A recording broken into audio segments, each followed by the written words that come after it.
In this dangerous war involving Iran, do you know what Iran's most powerful weapon really is? It's not a nuclear bomb. It's not missiles. Iran's most powerful weapon is a narrow strip of water called the Strait of Hormuz.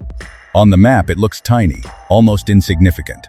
But this small passage is one of the most important economic lifelines on Earth. Every day, millions of barrels of oil pass through this route, powering cars, factories, airplanes, and entire economies. And if this narrow waterway is ever closed, the entire world could feel the shock. Right now, somewhere in the Persian Gulf, a supertanker the length of 4 football fields is carrying 2 million barrels of crude oil.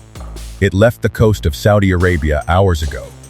Its destination, refineries in Japan, South Korea, or India, nations that keep their lights on, their factories running, and their people fed because of what's inside that ship. To get there, that tanker must pass through one of the most dangerous, most contested, and most consequential stretches of water on the planet. A passage so narrow that, on a clear day, you can see both coastlines from the deck. A passage that, if closed, could trigger the worst economic crisis since World War II. Iran knows this. Iran has always known this. And in this video, we're going to explain why the Strait of Hormuz is not just a geographic feature.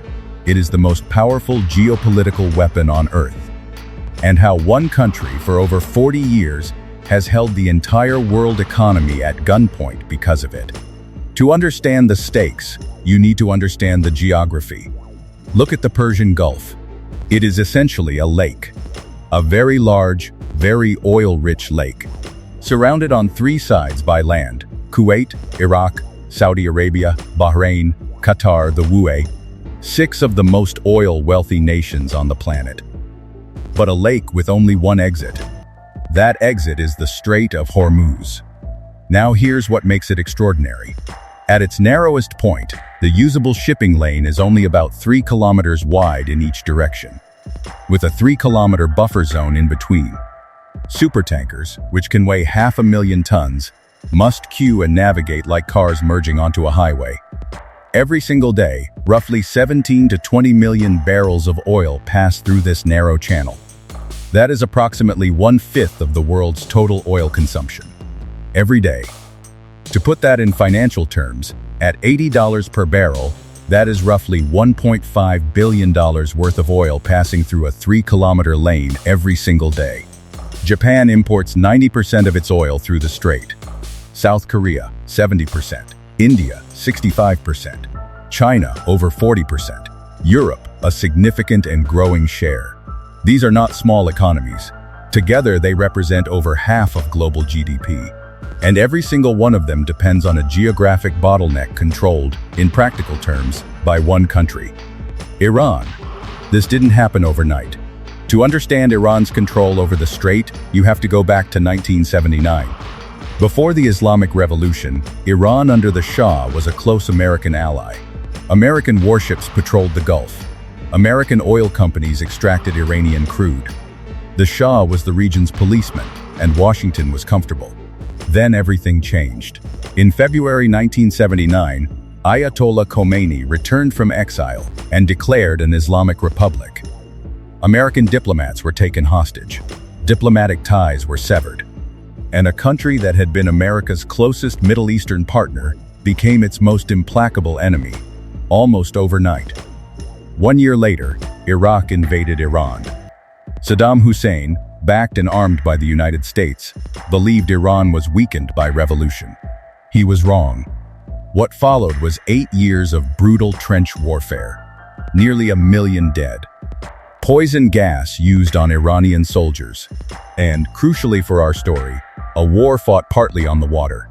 This was the tanker war. Iraq began attacking Iranian oil tankers. Iran retaliated by attacking tankers from countries it considered hostile.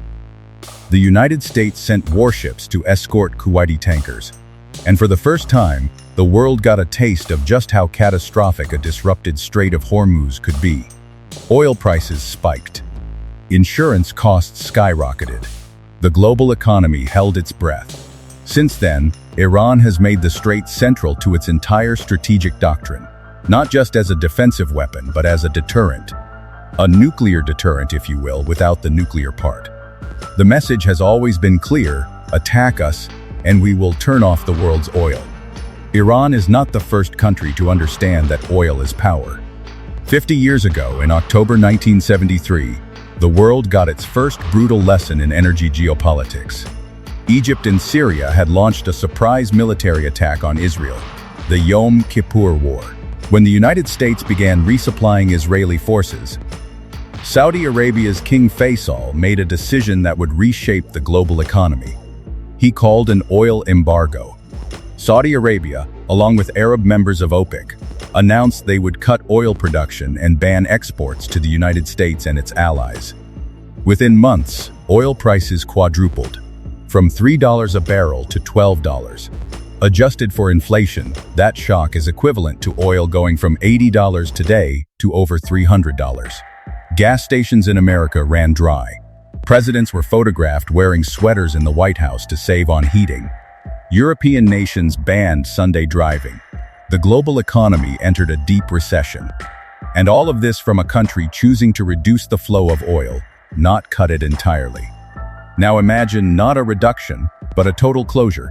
King Faisal used the oil lever. What Iran is threatening is something far more severe. Not turning down the volume, but cutting the wire entirely. Let's walk through what a real Strait of Hormuz closure would mean. Step by step, day by day. Day 1. The announcement hits. Ships already in the strait scramble to either complete their passage or retreat. Insurance companies immediately suspend Gulf coverage.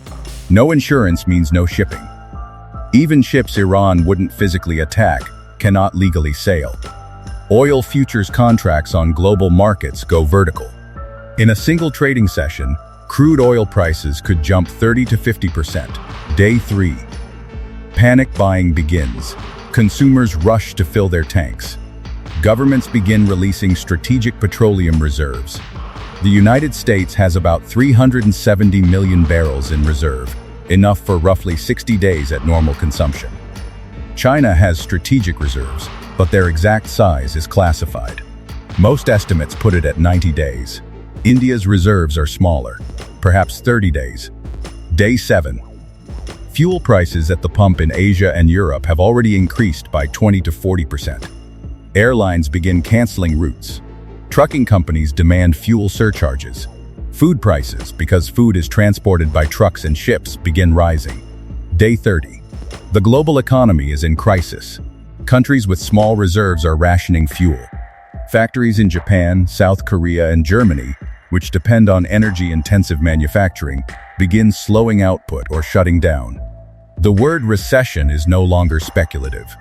According to economists at the International Monetary Fund, a 6-month Strait of Hormuz closure could reduce global GDP by 3 to 5%. To put that in context, the 2008 global financial crisis reduced global GDP by about 4%. The COVID-19 shock in 2020 reduced it by 3.5%. In other words, a Hormuz closure would be one of the largest economic shocks in modern history. But the distribution of pain would be deeply unequal. For wealthy nations, the United States, Western Europe, Australia, higher energy prices would mean economic pain, recession, inflation. Serious, but survivable. For developing nations, it could mean something far worse. Pakistan, Bangladesh, Sri Lanka, many African nations, these countries have minimal strategic reserves, limited foreign currency to pay emergency oil prices, and economies where a fuel price doubling can cause food shortages. Nigeria, Africa's largest economy, which ironically is itself an oil producer, still imports refined fuel. Petrol prices have already tripled in recent years due to subsidy removals. A Hormuz shock on top of that could trigger severe unrest. These are the people who pay the highest price for geopolitical games played by powerful nations. Can the world just force the strait back open? On paper, the answer seems obvious. The United States has the most powerful navy in human history. The U.S. Gerald R. Ford Carrier Strike Group alone carries more firepower than most national militaries. Surely American naval power could keep the strait open? The answer is yes, but at an enormous cost. And Iran knows this. Here's what Iran has built over 40 years of being under military threat. Iran's anti-access strategy is one of the most sophisticated in the world. They have hundreds of small, fast attack boats, the kind that can swarm a large warship. They have anti-ship missiles, including the Noor, a Chinese-derived missile capable of striking large vessels from land-based launchers hidden in tunnels along the Iranian coast. They have submarines, midget submarines, small enough to hide in the Gulf's shallow waters, capable of laying mines. And then there are the mines themselves. Naval mines are one of the most cost-asymmetric weapons ever invented. A mine that costs $10,000 to $50,000 to manufacture and deploy can sink or disable a warship worth $1 billion. Clearing a minefield from the shallow, murky waters of the Persian Gulf is extraordinarily dangerous and time-consuming work. During the Iran-Iraq War, a single Iranian mine nearly sank the Samuel B. Roberts, a modern frigate. The damage cost hundreds of millions of dollars to repair. A serious Iranian mining operation in the strait could take months to fully clear, even with the full resources of the U.S. Navy committed to the task. Meanwhile, the global economy is bleeding. Now here is where the geopolitics become truly complex. This is not a simple story of one side being right and one side being wrong. Every major power has a calculation. The United States. America produces more oil than any country on Earth, roughly 13 million barrels per day. It is largely energy independent. A Hormuz closure hurts American allies more than America itself. Some analysts argue this gives Washington a perverse advantage. It can sustain a prolonged conflict in ways that China or Japan, which are far more exposed, cannot. China. Beijing is in a deeply uncomfortable position. It imports massive amounts of Iranian oil, often at discounted prices in defiance of American sanctions. China has invested billions in Iranian infrastructure. But China also desperately needs Gulf oil from Saudi Arabia and the waterway. A Hormuz closure damages China far more than it damages the United States. This gives Beijing strong incentives to pressure Iran, but also incentives to avoid any outcome that further entrenches American military dominance in the Gulf. Russia. Russia is a major oil exporter. A Hormuz closure that drives global oil prices from $80 to $150 or $200 a barrel is, in narrow financial terms, a windfall for Russia, which earns roughly $1 billion per day from energy exports. Russian incentives to resolve a Gulf crisis are therefore limited. India. Perhaps no large economy is more exposed than India. India imports 85% of its oil. It has growing energy ties with Iran, Russia, and the Gulf states simultaneously. New Delhi will be under pressure from every direction and has the least room to maneuver. We are, as this script is written, at an inflection point. There are two futures ahead. In the first future, diplomacy prevails. Back-channel negotiations, perhaps mediated by Qatar, Oman, or China, produce a ceasefire. The strait reopens. Oil prices fall. The global economy avoids the worst-case scenario. Nations are reminded, again, of how dependent the modern world remains on a narrow strip of water in the Persian Gulf. Some will invest more in renewables, most will not. In the second future, escalation continues. The strait remains closed or contested. The global economy contracts sharply. Vulnerable nations suffer most. And military confrontation in the Gulf risks spiraling in ways that no party fully controls or wants. The Strait of Hormuz is 40 kilometers wide. In the 21st century, that is the entire margin between the world we have and a world in crisis. What happens next depends on decisions made in Tehran, Washington, Beijing, Riyadh, by leaders whose calculations involve oil, power, ideology, and survival. But whoever they are, whatever they decide, they are deciding, in part, for every person on the planet who fills a gas tank, turns on a light, or buys food that traveled by truck. That's the weight of 40 kilometers of water.